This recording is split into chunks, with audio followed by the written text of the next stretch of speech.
आणि एक अपडेट येते ठाकरेंच्या शिवसेनेचे मिलिंद नार्वेकर हे आता विधान परिषदेतले 11वे जिंकणारे उमेदवार ठरले आहेत। त्यामुळे जयंत पाटील शेकापचे जे शरद पवारांच्या राष्ट्रवादी पक्षाने पुरस्कृत केले होते त्यांचा पराभव झालाय हे स्पष्ट झालेलं आहे। विधान परिषदेतले सगळे निकाल आता समोर आलेले आहेत। आधी 10 निकाल समोर आले होते। 9 जागा या महायुतीने जिंकल्या होत्या, एक काँग्रेसने जिंकली होती आणि आता 11वी जागा जी आहे ती ठाकरेंच्या शिवसेनेचे मिलिंद नार्वेकर हे जिंकलेले आहेत।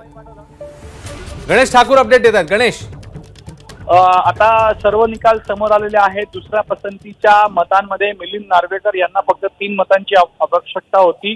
प्रज्ञा सातव यांची ज्या वेळेला मतं काढली गेली त्यामध्ये दुसऱ्या पसंतीच्या मतांमध्ये मिलिंद नार्वेकर यांचं प्रामुख्याने नाव होतं आणि जी 3 मतं त्यांना हवी होती ती त्यांना मिळालेली आहेत आणि म्हणून आता त्यांच्या विजयाची घोषणा केली जाईल। म्हणजेच 11 उमेदवार जे या 12 उमेदवारांपैकी 11 उमेदवार जे विजयी झाले आहेत त्यामध्ये जयंत पाटील यांना सोडून सर्व उमेदवार विजयी झालेले आहेत आणि आता इथं जल्लोषालाही सुरुवात झालेली आहे। प्रामुख्यानं पहिल्या दिवसापासून असा हा विश्वास होता, पण एक गोष्ट इथं पाहणं खूप महत्वाचं असेल। एबीपी माझानं सर्वात आधी ही बातमी चालवली होती की महाविकास आघाडीची मतं फुटतील आणि प्रामुख्यानं काँग्रेसची मतं फुटतील। जर आपण पहिल्या पसंतीच्या मतांनाही पाहिलं तर पहिल्या पसंतीच्या मतांमध्ये काँग्रेसकडे होते 37 मतं, त्याचबरोबर 15 मतं शिवसेना उद्धव ठाकरे गटाकडे होती आणि 12 मतं ही शरद पवारांकडे होती। एकूण 64 मतं होती आणि जी पहिल्या पसंतीची मतं मिलिंद नार्वेकर, जयंत पाटील आणि प्रज्ञा सातव यांना पडली आहेत ती आहेत एकूण 59। म्हणजेच 5 मतं महाविकास आघाडीची, मी अपक्षांचं म्हणत नाहीये, 5 मतं फक्त या 3 पक्षांच्या मधून 5 मतं ही महायुतीच्या उमेदवारांना गेलेली आहे हे स्पष्ट आहे।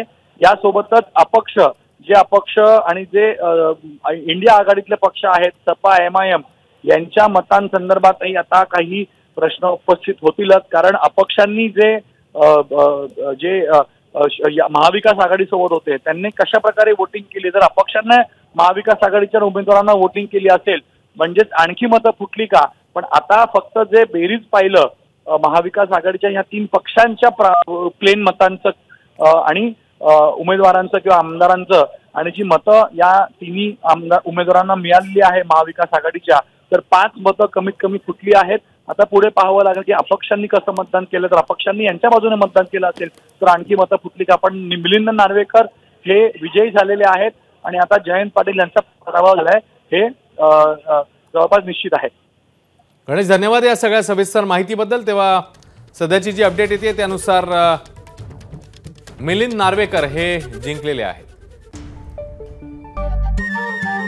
नमस्कार। मन शुद्ध तुझं ही वेगळ्याच प्रकारची मालिका तुम्हा सगळ्यांना खूप आवडली होती। याचा दुसरा सीझन कधी येणार अशी विचारणा झाली। प्रतीक्षा संपली आहे मित्रांनो। येतोय मन शुद्ध तुझंचा दुसरा सीझन। होई मन